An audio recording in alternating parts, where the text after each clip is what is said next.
चाहे वो बंगाल रहा चाहे केरला रहा, और उस हिंदू वोटर के साथ मुस्लिम या क्रिश्चियन, केरला में क्रिश्चियन जुड़ जाते थे और मुसलमान जुड़ते थे, और बंगाल में भी मुस्लिम जुड़ते थे और वो सत्ता में आती थी।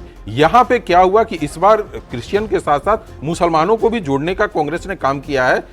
दूसरा ये मत कहा जा सकता है कि राहुल गांधी ने वहां से भाई चूंकि मेंबर भी हैं पार्लियामेंट तो इसके कारण भी इस तरह का बदलाव दिखा, ये ऐसा नहीं है। लेकिन एक ही चीज वहां पे दिखा कि जो मुख्यमंत्री हैं, जो इनका एज 82 ईयर्स से था, और कुछ हिंदू मैटर भी वहां पे हुए, चाहे सबरीमाला का ले लें चाहे और ले लें, तो उसको लेकर हिंदू वोटर एलडीएफ से टूटा।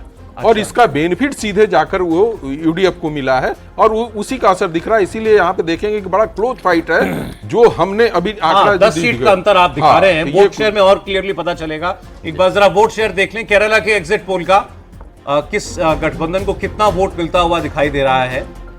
ये आपकी स्क्रीन पर आया 39.5%, 39.5% वोट एलडीएफ को, और यूडीएफ को 41.7% वोट मिल सकता है। मतलब 2% वोट लगभग आप कहिए कि ज्यादा मिल सकता है। यूडीएफ को 13.5% वोट, बीजेपी को अभी कितना 11% वोट लोकसभा में 11% का वोट है।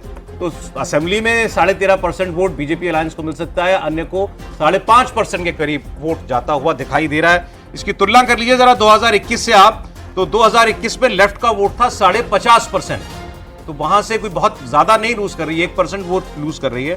यूडीएफ का वोट था 41%, यूडीएफ भी कोई बहुत ज्यादा गेन नहीं कर रही है, 0.7% वोट जो है उसका गेन हो रहा है।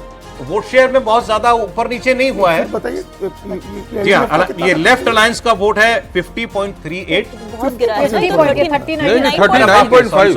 हाँ, तो 11%। ये इस बार क्या, ये मोटे तौर पर ये ठीक है। इस तरह का एक सेंस हो रहा था, एक सेंस आ रहा था कि भाई लगातार तीसरी बार लेफ्ट के लिए जीतना थोड़ा वहां मुश्किल होगा, और उसके कई कारण हैं। एक तो लीडरशिप का कारण था, हालांकि एक स्ट्रांग लीडरशिप की बात लेफ्ट के फेवर में जा रही थी कि उसका स्ट्रांग लीडरशिप है, और बीजेपी में कई लीडर्स कम्पीट कर रहे हैं एक दूसरे के साथ। वेणुगोपाल थे, रमेश चन्नीथला थे, वीडी सतीशन थे, ये सब लोग कम्पीट कर रहे हैं और वहाँ एक लीडर आइडेंटिफाइड है।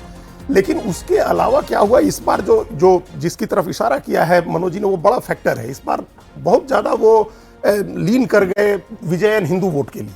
उनको लगा कि हिंदू वोट हमारे साथ आ सकता है, जबकि उसी वोट के लिए बीजेपी कम्पीट कर रही थी। और उसमें क्या नुकसान किया उन्होंने, एक फैक्टर है वहाँ, एक प्लेयर है वो नतेशन, जो एजवा जाति से आते हैं, ओबीसी की एजवा जाति है। तो नतेशन को लेकर के वो बड़े सॉफ्ट हो गए। वो मुस्लिम हेट मॉन्गरिंग के लिए बहुत जाने जाते हैं नतेशन। एक प्रोग्राम में इन्होंने अपनी गाड़ी में बिठा लिया नतेशन को विजयन ने, तो उसका एक फैक्टर, एक काम वो कर रहा था। दूसरा क्या, उनके बारे में एक धारणा बनी कि वो केंद्र की सरकार के प्रति बहुत सॉफ्ट हो गए हैं, और वो न्यू एजुकेशन पॉलिसी को लागू करना, उन्होंने कहा भी कि हमको फंड चाहिए था केंद्र से, हम इसके लिए हुए। लेकिन ये 45% जो माइनॉरिटी का वोट था उसमें ये बिलीवेबल है सर आपकी, ये नतीजे बिलीवेबल है आपके लिए कि हाँ, नहीं तमिलनाडु का बात भी था बिलीवेबल। रूही और देवेंद्र की बात आता है क्योंकि बंगाल का सर्वे दिखाने का समय हो रहा है। दोनों स्टेट पर आप एक कमेंट देवेंद्र आपका। हाँ, तमिलनाडु और केरल दोनों के हिसाब से अगर देखें तो इसमें कोई मतलब जो सर्वे के जो आंकड़े हैं उसमें हो सकता है थोड़ा बहुत और फर्क पड़ जाए, अदरवाइज ट्रेंड में कोई फर्क नजर नहीं आ रहा है।